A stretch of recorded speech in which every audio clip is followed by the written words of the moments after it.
Welcome to ACR2 Solutions HIPAA Security and Privacy Training Program. This training is entitled Introduction to HIPAA Security Requirements for All Associates. Scope of this presentation. This is the first of our on-demand videos on HIPAA compliance. It focuses on security awareness training for the HIPAA security rule and meets the HIPAA requirement of 164.308A5I. Our videos support our comprehensive system for HIPAA security rule compliance offerings. This series of videos is intended for small organizations. Definition of protected health information.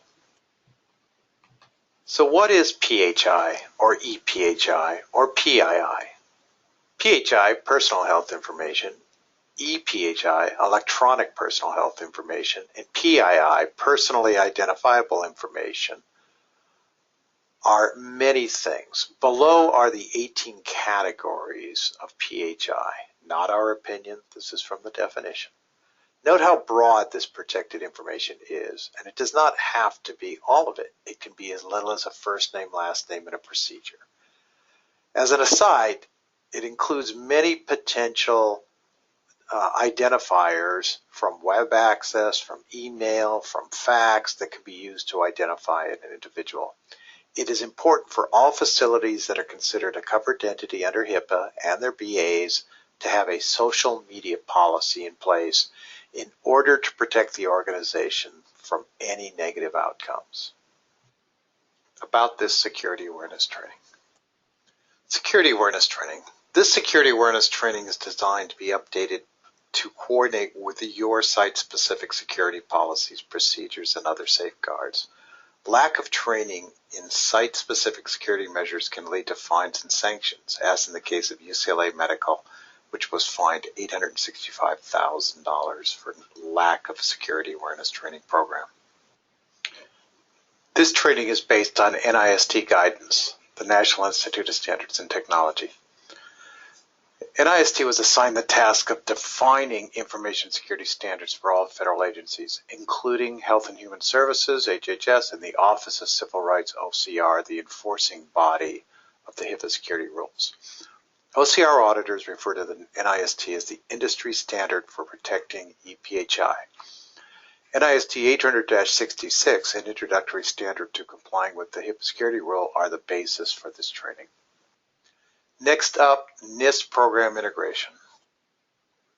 Integration with NIST 800-66. ACR2 Solutions has created 3 separate HIPAA security awareness trainings. This program for all associates covers the basics that apply to everyone within the organization that has access to PHI, ePHI, including supervisors, physicians, business owners, stakeholders, business associates, covers the 23 basic NIST controls that are required for HIPAA compliance. A separate second program for administrators and supervisors covers an additional 46 that may not be applicable to most members of the organization, and a third program for IT staff covers the remaining 32 NIST 800-66 safeguards. The scope of the HIPAA security rule. There are actually 17 categories of NIST 800-66 security controls, also referred to as safeguards, in the table below. Integration with NIST Special Publications 800-66. Of the 17 on the previous slides, 8 categories of safeguards are addressed in this training. There are additional safeguards in these categories that are not required for HIPAA security rule compliance. Some of these controls may not be reasonably appropriate for your organization, and you won't have written policies or use them. The first 4 categories are access control, policies and procedures, AC, AT, security awareness and training, CP, contingency planning, IA, user identification and authentication.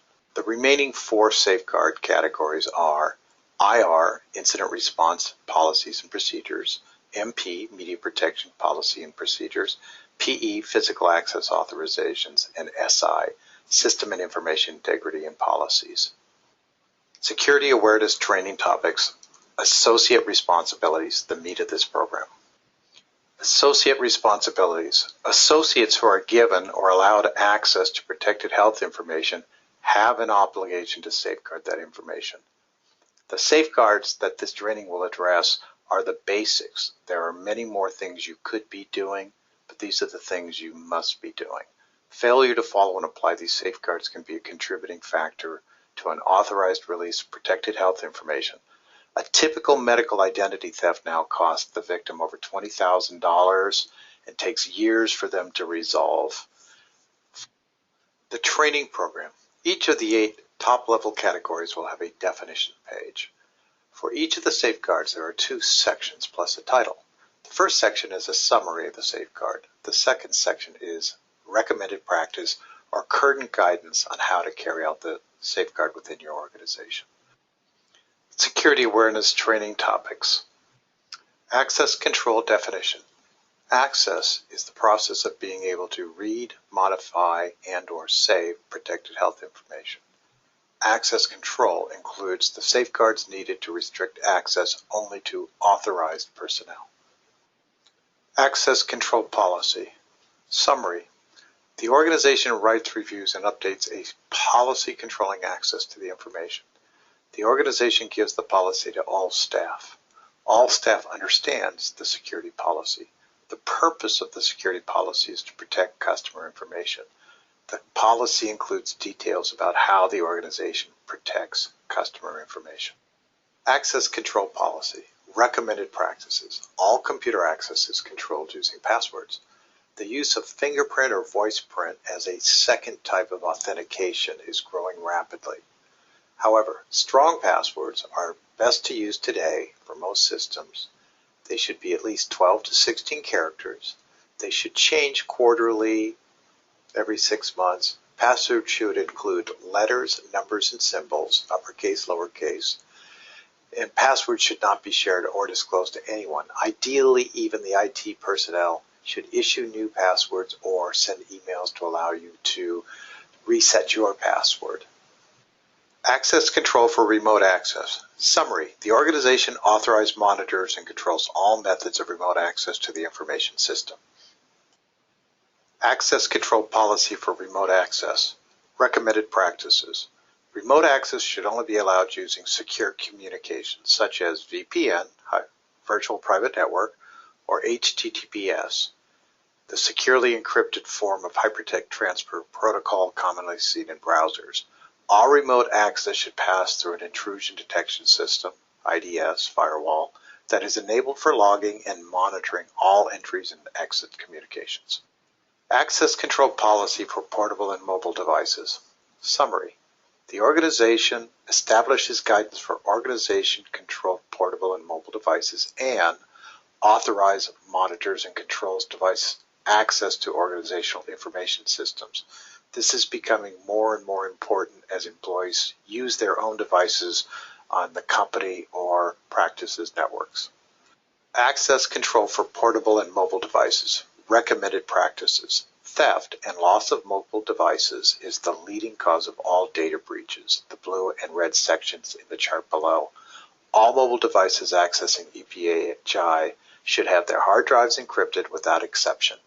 This includes portable backup drives, USB drives, and any other mobile device. Access control. Session lock. Summary. Locking your session is an easy way to prevent someone from accessing your computer while you step away for a break. All access to EPHI should be continuous and supervised by the user. If you're called away from the workstation, you should lock your session to prevent access. Session lock. Recommended practice. Using a Windows system, press the Windows key plus L as shown to the right, or if no Windows key, press Ctrl-Alt-Delete. On a Mac system, the easiest is to activate Screensaver hot corners in the system press.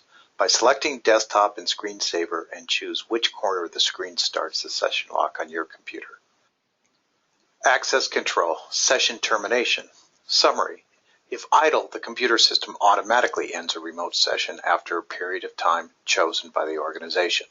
A remote session is actively split among 2 or more computer systems. Recommended practice. Terminate session after a maximum of 15 minutes of inactivity and require full reauthorization to regain access. Security awareness definition. Security awareness is paying attention to how user actions may compromise the security of protected health information. Human error is a major source of loss of protected health information and may cause millions of dollars in loss from liabilities. Failure to pay attention can have serious and tragic consequences to your clients and your organization. Security awareness and training policies and procedures. Summary. The organization develops, disseminates, and periodically reviews and updates a security awareness and training policy. This policy must address the intention to train to your actual policies, which must be written or documented. The policy will be given to all affected personnel and will be reviewed and updated several times a year. Sometimes NA for a very small organization is initially acceptable, but will eventually be required. Security awareness training policy and procedures. Recommended practice. The security awareness and training policy can be included as part of the general information security policy for the organization. This is often distributed to associates upon hire. This is not the training itself, as that will vary by role within the organization. Security awareness training. Summary. The organization makes sure that all associates with access to EPHI are given basic security awareness training. Despite the HIPAA requirement this should be done in a reasonable period, we recommend this be done before granting access to the system. Delaying training exposes the organization to major liabilities if the untrained associate is involved in any HIPAA-related event. Security awareness training. Recommended practice. The organization decides the correct content of the security awareness training materials as reasonable and appropriate for this organization. Clearly, those of you that are watching this presentation, your organization has deemed these as reasonable and appropriate. This should be based on the threats to the computer system, rules of use, organizational security policies, and procedures. This may imply that if your organization has determined that some safeguards or policies and procedures are not viewed as reasonable and appropriate, the concepts covered in this training may not apply to you. Contact with security groups and associations. Summary. The organization establishes and maintains contact with industry-specific security organizations. Keeping up to date with the latest security practices, techniques, and technologies, and sharing this information with others in similar organizations is important for managing risks. Contacts with security groups and associations. Recommended practices. Every state has one or more security support groups, many focused on IT EMR adoption, but also providing some security technical support. Examples include ISC Squared, ISACA, and InfraGard. Nationally, both HIMSS and CHIMES provide timely healthcare-oriented security alerts. At least quarterly briefings are recommended. Contingency plan definition. A contingency plan is a list of carefully considered definitions of correct actions during and after a major event or disaster. Each user needs to be assigned a role and is responsible for knowing their responsibilities during or after the disaster, even if it is to do nothing. A disaster like a flood or a hurricane is a bad time to try to decide how to deal with the protection of PHI. Contingency plan. Summary. The organization writes and adopts an emergency plan for the organization and computer system in case it fails for a predetermined period. The plan outlines who does what and who is notified when the system fails. It includes an emergency contact list for all associates having a role in restoring the system. The plan states each person's role in bringing the complete system back into normal operation. Contingency plan. Recommended practices. The contingency plan should include a simplified decision tree, flowchart, or PERT diagram with contact information on all key persons and decision makers. Cloud services being rapidly adopted by small practices are dramatically changing contingency planning. Contingency plan training. Summary. The organization trains personnel in their emergency roles and responsibilities as they pertain to the organization and the computer system. This includes refresher training at least once a year. This ensures that essential staffing is in place. The organization can use computer simulations that mimic a disaster to allow for more realistic training sessions. This is not common for small organizations. Contingency plan training. Recommended practices. Depending on the size of the organization and the breadth of the contingency plan, training could take a couple hours, a day, or more. This should be done during a day that the organization is closed for focus, if possible. As key people are replaced, it may be necessary to train subgroups more than once a year. Information system backups. Summary. The organization performs backups of user and system level information in the computer system as often as defined by the policy. The organization stores backup information at a secured remote location or more recently in a secured remote cloud storage location. Information system backups, recommended practices. Bank safety deposit box have been examples of historically good, inexpensive, fireproof, secure storage. An alternating pair of multi-terabyte backup drives is convenient and very affordable. However, online backup is increasingly popular and inexpensive. It can also be easily tested. Automation of online backup allows for greater backup frequency, daily or more. Information system recovery. Summary. The organization uses recovery programs to recover and rebuild a system to its original state after a disruption or failure. The program must have written procedures for this. Secure information system recovery and rebuild to the system's original state means that all system functions are reset to the previous states. Everything must be reset to normal and the program patch is reinstalled. For small organizations, this is often impractical and new systems replace the old. Information system recovery. Recommended practices. Duplicate, redundant, or mirrored systems are recommended for mission-critical equipment. With redundant servers or mirrored systems, failed systems can be replaced or restored without taking down the entire system. A systematic software patch management system is crucial to protect critical data on these systems. User identification and authentication. Electronic authentication, or e-authentication, is the process of establishing confidence in user identities electronically presented to an information system. Identification separates users into authorized and unauthorized groups. Authentication helps to prove that authorized users really are authorized. Authorized users and their devices must be distinguished from malicious and unauthorized users. Multi-factor authentication is better than a single. User identification and authentication. Summary. Computer systems accessing ePHI must require authentication before granting access. Authentication or verification of users can be accomplished through three types. Passwords, something you know. Tokens, something you have. Biometrics, something you are. A combination of these is better than a single factor. User identification and authentication. Recommended practices. At minimum, strong passwords, 12 to 16 characters, are recommended if you are only using passwords. Your company's policies will dictate your actual requirements. Biometric devices such as fingerprint readers are increasingly available and inexpensive. Device identification and authentication. Summary. The information system identifies and authenticates specific devices before establishing a connection. Recommended practice. Only organization-owned or managed devices should be allowed to access protected information. As with people, malicious automated devices can be used to access PHI. Incident response definition.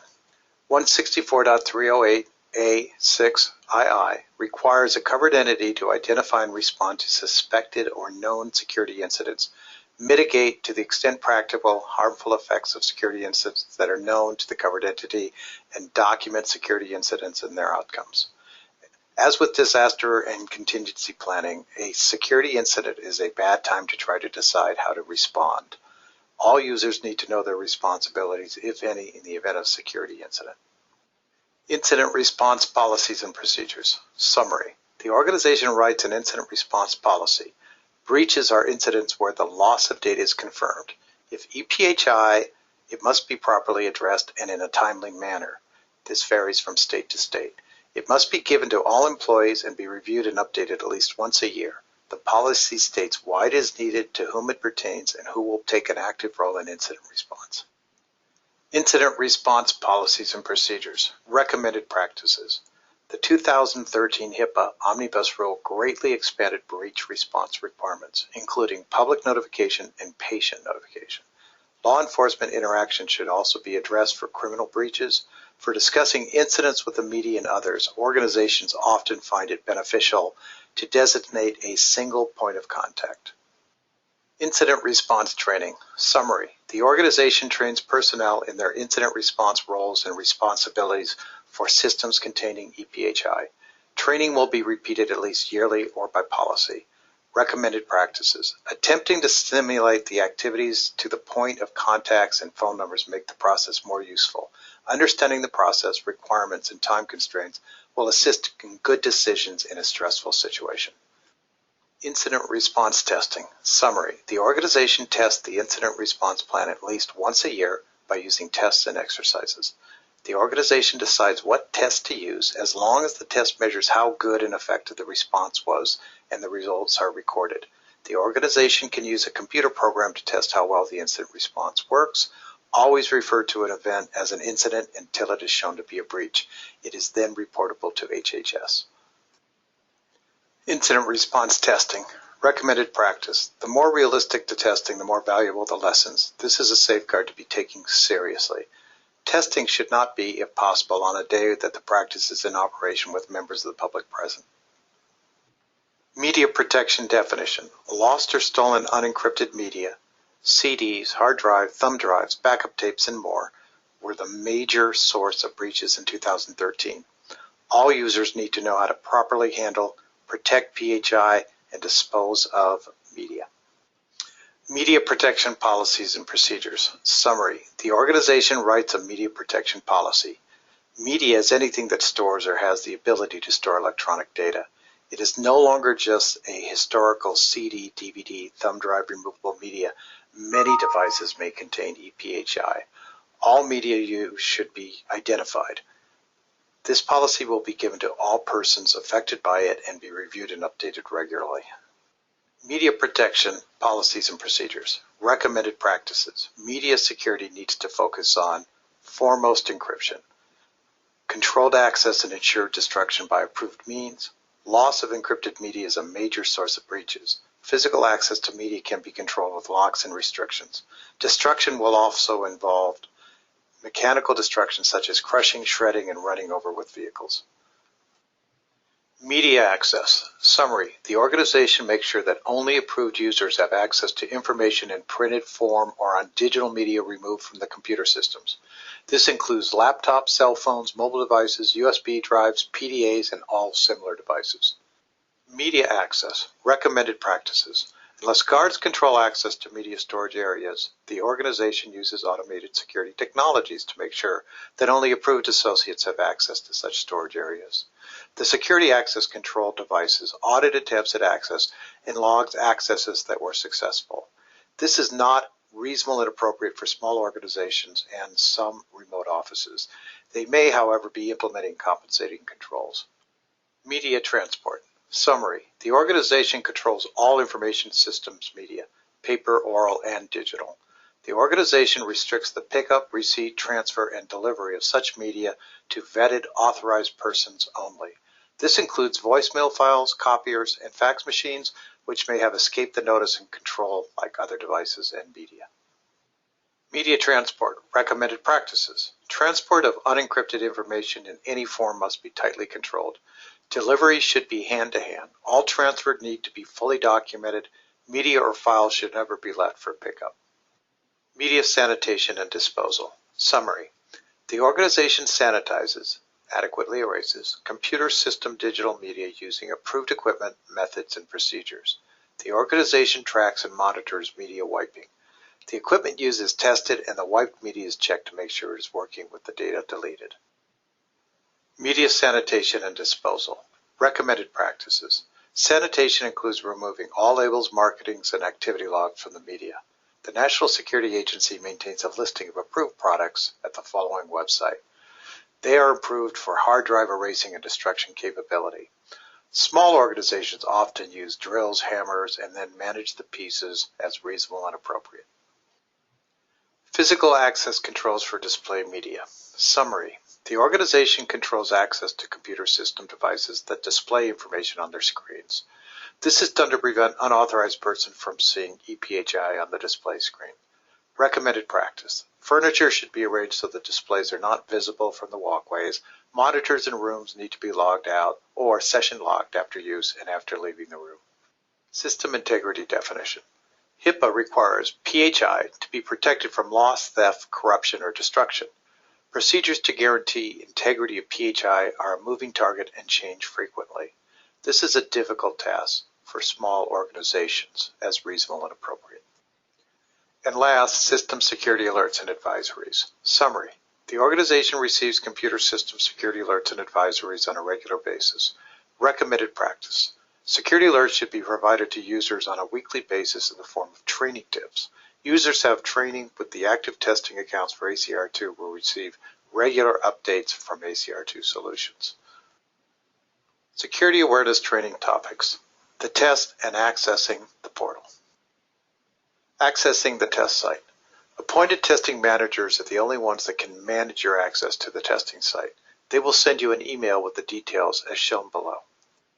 Clicking on the URL will take you to a login page. Clicking on Take Exam takes you to a screen where you must enter an answer to all questions and hit Submit. Upon completion of the test, you will receive a certificate of completion. For more information, contact us via our website at www.acr2solutions.com or call support at 777